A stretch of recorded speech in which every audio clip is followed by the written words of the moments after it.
Good morning, Cullman. Thank you for joining us on Cullman Today. I'm your host, Christine Wiggins, and today is Monday, January 19th. Coming up on Cullman Today, the Cullman Library Board moves forward on bathroom renovations, updates branch contracts, and shares what's next for Friends of the Library events. Plus, Cullman now has a new Safe Haven baby box at Fire Station 3, giving parents in crisis a safe and anonymous way to surrender an infant.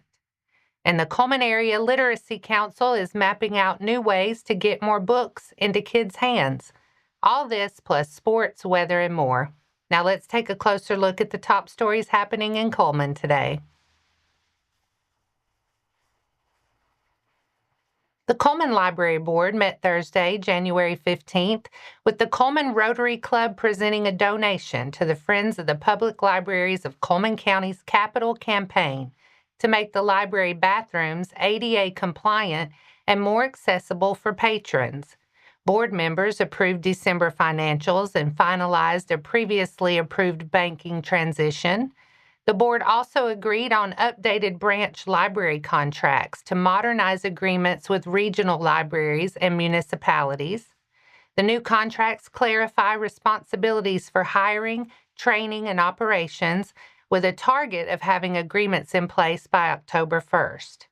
Members approved a contract with Select Restoration for main library bathroom renovations. City workers will help with parts of the project, reducing costs by an estimated $15,000. The library is expected to remain open during the remodel, but public restrooms will be temporarily unavailable. Officials also noted growing attendance for programs like STEAM Club, music classes, and digital literacy courses, some now at capacity. The Friends Group set a membership drive for February 12th, 4 to 6 p.m., with the usual $25 fee waived. The next board meeting is February 19th. Cullman officials and community members gathered last Thursday at Cullman Fire Rescue Station Number 3 to bless and officially open a Safe Haven baby box, a new anonymous option for parents in crisis to safely surrender an infant. The box is installed at the station at 1920 Butler Street Northwest. It's one of 407 Safe Haven baby boxes nationwide and the 19th in Alabama. The nonprofit Safe Haven Baby Boxes operates the program to prevent infant abandonment and provides secure surrender options. Organizers said the box is meant to be a last resort safety net, and leaders emphasize they hope it never is needed, but it's there if it is. The system is designed for quick response. When the exterior door opens, an alarm alerts first responders. After the infant is placed inside, the door locks to prevent outside access. Firefighters and paramedics respond immediately, assess the baby, and transport the infant to the emergency department for medical evaluation. Materials provided at the site explain the process and reassure parents their child has been safely received and cared for. Safe Haven Baby Boxes also operates a confidential 24/7 national crisis hotline at 1-866-99-BABY-1. The Cullman Area Literacy Council, or CALiCo, met January 14th to review recent work and set priorities aimed at expanding literacy outreach across Cullman County. The meeting was the final formal gathering of the current school year, with planning already underway for next year.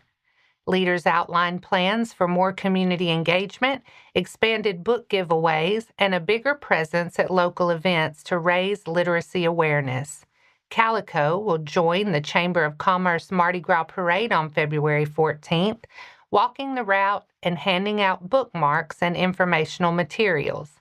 Members also discussed future outreach opportunities at events like Oktoberfest and the Cullman County Fair. The group also announced its Outstanding Literacy Awards to Cullman County School Superintendent Dr. Shane Barnett and Pre-K Director Christy Harris. The awards were presented January 15th after being postponed from the Alabama Literacy Association Fall Conference due to scheduling conflicts. Other priorities include pursuing grant funding to restock books for the annual Winter Wonderland giveaway, encouraging elementary school book drives, and supporting classroom libraries for new teachers. CALiCo is also discussing a countywide literacy bus and potential partnerships with the Link and the Cullman County Public Library. And that's all for our top stories this morning. Coming up, a senior night split in Holly Pond, a tough road loss for Cold Springs, and Addison's boys set a state record on the way to a sweep at St. Bernard. Sports is next.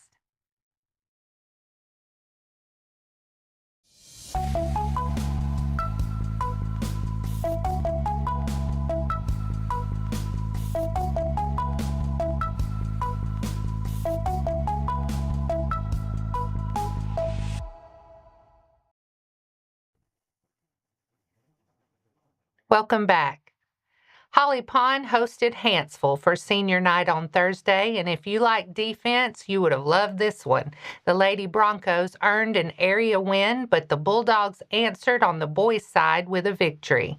In the varsity girls matchup, the Lady Broncos used a big defensive start and pulled away in the second half to beat the Lady Bulldogs 39-26. Ava Thomas led Holly Pond with 13 points, Maggie Nail added 11, and Madison Butt scored 7. Hanceville was paced by Alex Twitty with 14. In the boys' game, Hanceville closed strong in the fourth quarter to beat the Broncos 46-39. Sam Abney finished with 16 points for the Bulldogs, Drake Bentley had 11, and A.J. Carnathan added 10. Holly Pond was led by Asher Thrift with 15, Kate Albright with 12, and Ty Dunn with 9. Both Hanceville teams are the number 7 seed in the Cullman County tournament. The girls face number 2 Vinemont Monday at 5 p.m., and the boys play number 2 West Point Tuesday at 8. Holly Pond's girls are the number 6 seed and meet number 3 Good Hope Tuesday at 4, while the number 4 Broncos face number 5 Good Hope Monday at 6:30.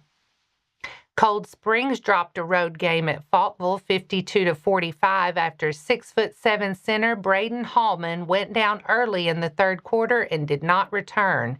Aiden Black led the Eagles with 13 points. Hallman had 9 before exiting. Falkville's Zach Jackson scored 22. And Addison swept St. Bernard with the Lady Bulldogs winning 50-20 behind Morgan Lee's 23 points and the Bulldogs rolling 84-37 behind Elijah Roberts' triple-double, 18 points, 12 rebounds, and 10 steals. Addison also set a state record with 70 three-point attempts. And that wraps up sports for today. Coming up next, Karma's Coffee House is hosting a PostSecret-style art project this month. Plus, the Chamber's Community Luncheon puts the spotlight on young farmers, sharing what's next for agriculture in Cullman County.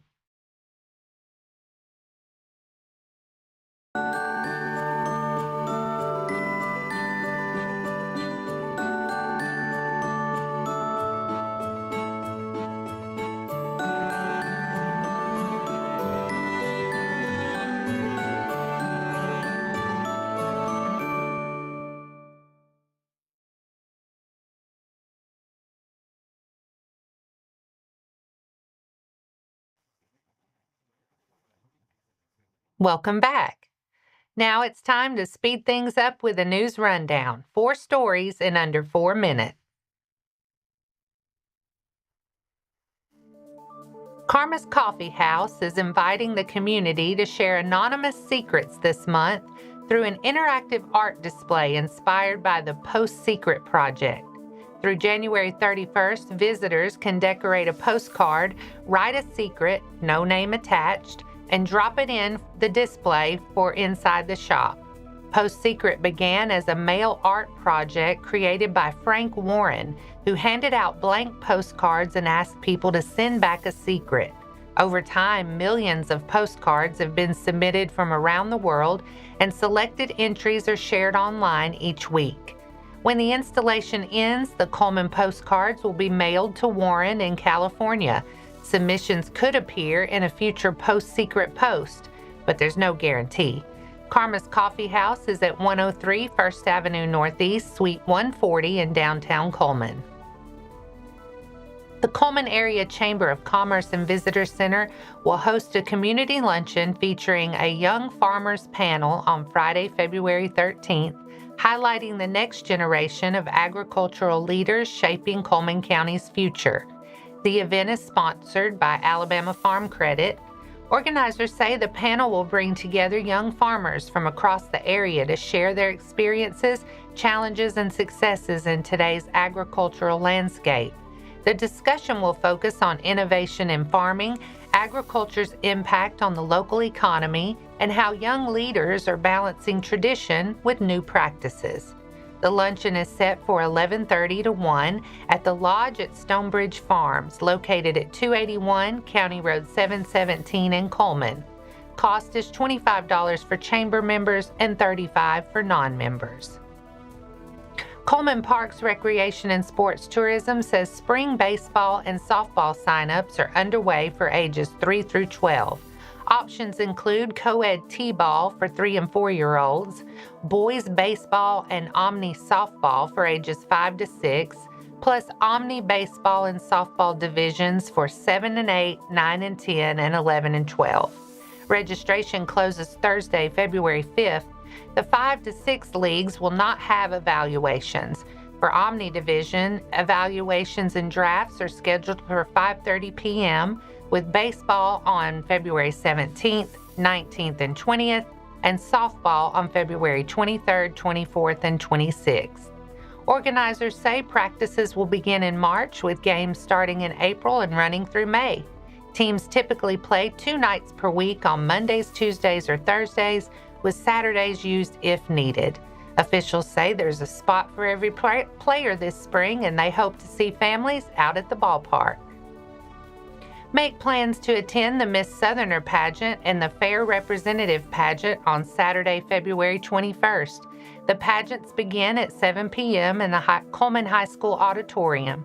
Organizers say the night will highlight outstanding representatives and celebrate school and community spirit, with contestants competing for the Miss Southerner title and Fair Representative honors. Anyone interested in participating can find the entry forms by scanning the QR codes on the event flyer, one for the Miss Southerner pageant and one for the Fair Representative pageant. If you're planning to compete, be sure to complete the form and follow the instructions provided. And that's your 4 stories in under 4 minutes. Now for a quick break before we look at the weather and pay our respects with obituaries. I'll be right back after this quick message.